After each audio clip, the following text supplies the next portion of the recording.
Unlock the power of your Facebook ad account with these 15 unwritten rules. Boost your CPA with game-changing strategies you never know you needed. So let's dive in. Number 1. If you're not applying learnings from your active Facebook tests, then you are doing it wrong. Facebook ads are just a set of assumptions based on which you should determine your next assumption. Throwing spaghetti at the wall and hoping something sticks may work in 2018, but it's not good enough now. You need to at least test different hooks, iterate on the winners, and that's a minimum. You should group ads per concept, per angle, and test each concept in its own ad set with a multiple variation. That's actually maximizing your chances on finding a winning creative. I have a more detailed video about creative testing process here. Number 2. You should not evaluate your Facebook results on a day-to-day basis. There's zero reasons to day trade with your Facebook ads. It's okay to incorporate today's data into the decision making, but due to the delayed results, I suggest 3 to 7 days as a sweet spot for decision making. And that's a good mix between the historic and the recent data. Number 3. Make sure to always, and I mean always, use post ID when using the same ad in multiple ad sets or campaigns. It ensures that your social proof is accumulated or a unique identifier. It often results in a better CPA because more people check the comments, more people are inclined to start watching the ad due to the more comments. They click more. Facebook counts all of that as a sign of engagement and treat that ad as a better. Just think whether you would click on an ad with 80 likes and 13 comments or just an ad with 3 likes and 0 comments. 4. The real indicator of the success of Facebook ad is not your thumbs up ratio, not your click-through rate or CPA, or even ROAS. It's a spend. There's no point in forcing Facebook to spend on an ad that has a lower CPA and low Facebook spend. Facebook knows which ad can handle the scale. It uses machine learning and it can predict which ad would produce the best outcome based on the objective you selected. I know it can often feel frustrating, but there's no need to trade long-term scale for a short-term gain. You might get a few additional sales, but that's not bad to the scale. Trust Facebook with this one. It uses way more data than us to make a final decision. Sometimes it's off, I definitely admit that, but in general, it's most always right. And you forcing the spend on a lower ad with a seemingly better performance would probably result that on a bigger scale, that ad would perform worse. Number 5. Maximizing the efficiency of Facebook ads is not just scaling the winners, it's also cutting the losers and minimizing the losses early. So if you want to profitably spend more on your ads, do a proper optimization of your ad account. How to do that? Well, there's a theory and people think that results on the ad set level are good. You don't need to check the ad level, but that's such a wrong concept. Although Facebook is getting better with this one. But definitely check your own indicators and check your soft metrics and make decision based on the ad level as well. Your ROAS will automatically go up. Number 6. Your testing campaign should not be about testing the audiences, but it should be about testing different concepts or styles, creatives, and funnels. It maximizes your chances of success more than the interest targeting. Even Facebook told us that creative has 56% impact on the performance of the ad. So you definitely need to focus more on your creatives and diversify your creative strategy. 7. Unless you were your ideal prospect for the product you're selling, your ads should not be based on what you think is important about your product, but on the research and on your customers first. It will make a huge difference in your click-through rate and in your CPA. So check your comments on the ads, post-purchase survey, customer reviews, and tailor your ads based on what your customers want, not on what you think they want or they need from your product.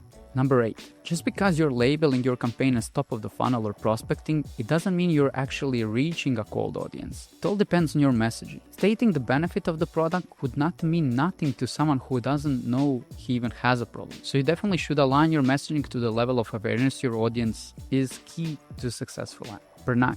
Your budget on the campaign level or ad set level should always be tied to the performance. It's such a simple step that's often overlooked in the ad account I audited. Highest ROAS or lowest CPA should have the highest budget. Number 10. Implement proper buyer exclusions. The goal of most businesses should be to acquire new customers, because you can sell to the existing ones via email for free. That's why you always want to exclude your existing customers, both with the pixel purchase audience as well with the Klaviyo sync list of buyers. This would ensure no money is spent on existing customers and would force Facebook to go after new people. If you don't know how to sync Klaviyo list of buyers, let me know in the comment below. It's also super important that in Advantage Shopping Plus, you need to manually set what percentage of the budget you want to spend on existing customers in case you still have old setup of Advantage Shopping Plus. trust. Because if you do not set that, Facebook can go after your existing customers. That's why I always set that cap to 0%. 11. Success happens outside of the ads manager. Here are 3 quick tips not directly related to your ads that can help you increase your ad efficiency. Number 1 is your offer. How you communicate your offer can often make a huge difference. For example, BOGO, buy one get one, often speaks more than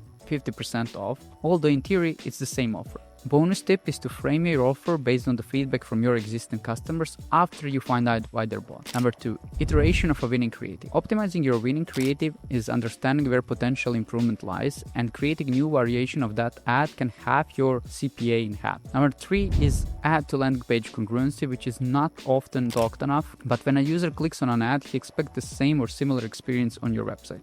Number 12, by testing everything, you're actually not testing anything. Use isolation effect, test one thing at a time and iterate on a winners and build your winning ad. But how to actually prioritize what to test and in what order? So here's your game plan. Test general benefit related copy with multiple photos. Once you find the winning photo, identify customer personas. Then test different angles per customer persona, and then at the end double down on winning angle and create multiple copies per that angle. Number 13. Angle is doing the targeting, not the interest you put on the ad set level. How to leverage that information? As I mentioned, do the research, think of multiple angles relevant to your target persona, create copy per angle and align it with your creative, and at the end see what angle Facebook and users are favoring the most. And at the end, obviously just double down on your creative winners by either creating a video based on that angle or aligning your product page or a landing page to that winning angle. Number 14, understanding the difference between click and view conversions. Multiple brands that I audit thought they had an amazing results in a dashboard, but when I dug deeper, especially in conversion rate and percentage of view conversions, I saw that they had up to 60% of view conversions. Those are not usually incremental on your Shopify revenue, and Facebook is just claiming the sale that would happen even without the ad. You can check that by clicking compare attribution settings and then picking 1-day view and 7-day click to understand the difference. Anything above 20 or 30% of view conversions is too much in my opinion, so I would suggest running on click only. Number 15, the final advice. Have an optimal number of ads in an ad set. There's really no reason to have one ad per ad set unless you want to split test multiple ads and then dedicate the same amount of budget, but this is a hit or miss approach as you're forcing Facebook to spend the money on that variation. Even worse is having 20 plus ads per ad set, as most of them would not even get any spend. My suggestion and a sweet spot, and even something that Facebook is recommending, is 3 to 6 ads per ad set. In case you're spending at least $50,000 a month on Facebook ads and you would like me to implement these learnings in your ad account, book a call with me below.